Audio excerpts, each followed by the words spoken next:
అబ్బా, ఈ బుల్బుల్కి చాలా గొప్ప అదృష్టమే పట్టింది. అసలు వాళ్ళ కూతురే కాదు. అయినా తన పెళ్లికి జరుగుతున్న ఏర్పాట్లు చూస్తే మాత్రం వాళ్ళ కూతురులానే ఉంది. వైశాలి, ఏమిటిదంతా? అలా దిక్కులు చూస్తూ నిలబడ్డామే? దారిలో పడున్నా ఈ బొట్ట నీకు కనిపించడం లేదా? దాన్ని తీసి లోపల పెట్టు.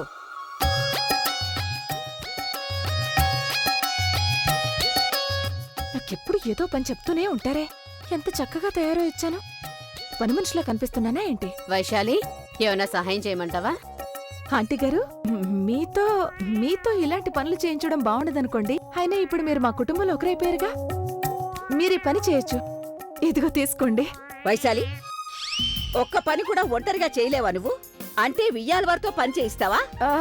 అది నానమ్మ, ఈ ఆంటీ గారే బలవంతంగా నా చేతుల్లోంచి లాగేసుకున్నారు. నేను మాత్రం ఏం చేస్తాను? అరే మేడం, ఇదిగోండి బుక్కు. సరే సరే ఇవ్వు. ఏమండి, అది అసలు ఏం పుస్తకం? అది చెప్తానుండండి.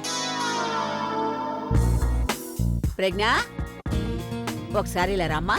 ఇదిగో వస్తున్నానమ్మమ్మ. చెప్పండి, ఏమైనా పనుందా? తల్లి, అన్నిటికంటే ముఖ్యమైన పని ఇంకా అవ్వలేదే. ఏ ముఖ్యమైన పనమ్మమ్మ? నేను చేస్తాను కదా. మీరు చూడు బాబు, నువ్వెళ్ళి మా అభిని పిలుచుకురా. వెళ్ళు. అమ్మమ్మ, అది బయట లేదు, డెకరేషన్ లేదు, పనులు లేదు. కొంచెం. ప్రజ్ఞ, నువ్వెందుకలా కంగారు పడిపోతున్నావు? చెప్పింది నాకు కదా. అయినా ఆ పని నీ ఒక్కదాని వల్లే అవుతుందిలే. కానీ ఒంటరిగా చేయలేను అంటే ఏంటర్థం? అంటే ఈ పని కేవలం మీ ఇద్దరి వల్లే అవుతుందని అర్థం. ఇప్పుడు అమ్మమ్మ ఏం పని చెప్పబోతున్నారు?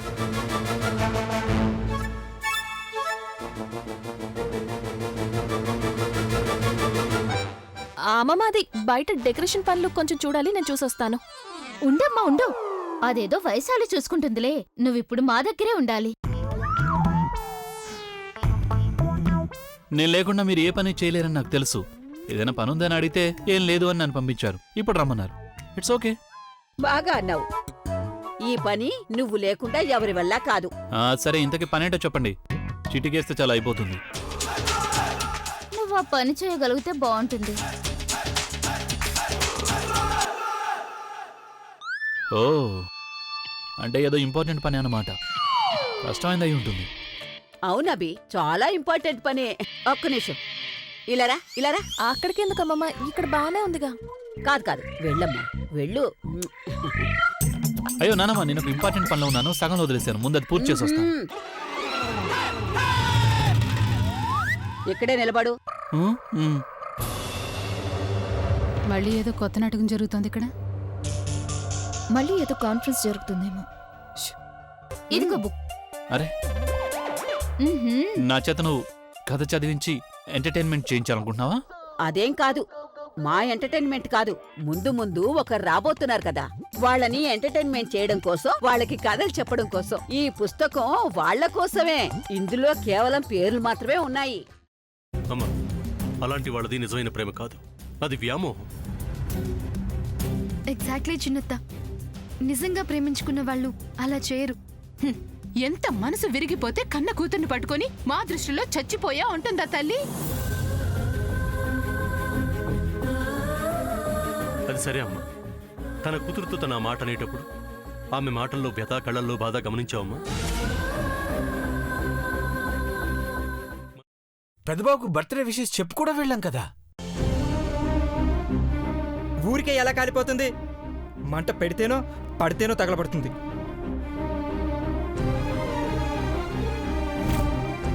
కరెక్ట్ చిన్నబాబు, నీకొచ్చినట్టే నాకు డౌట్ వచ్చింది. పార్వతే షర్టును తగలబెట్టిందనుకుంటా.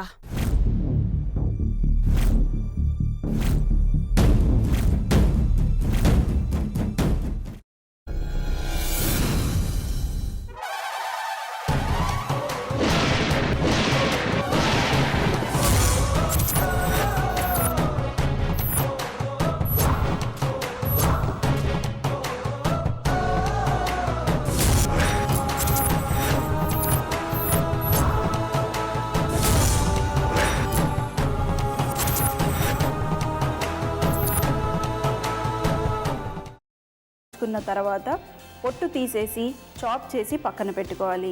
ఒక ప్యాన్లో కొద్దిగా నూనె వేడి చేసి అందులో ఆవాలు, మినప్పప్పు, శనగపప్పు, కరివేపాకు, సన్నగా తరిగి పెట్టుకున్న ఉల్లిపాయలు వేసుకుని 1 నిమిషం పాటు వేయించుకోవాలి. ఆ తర్వాత కాల్చి కట్ చేసి పెట్టుకున్న వంకాయని కూడా అందులో వేసుకుని బాగా మిక్స్ చేసి బౌల్లోకి ట్రాన్స్ఫర్ చేసుకుని అందులో తగినంత చిక్కటి పెరుగు లేదా పల్చటి పెరుగు వేసుకుని మిక్స్ చేసి అన్నంతో కానివ్వండి, చపాతీతో కానివ్వండి సర్వ్ చేసినా చాలా బాగుంటుంది.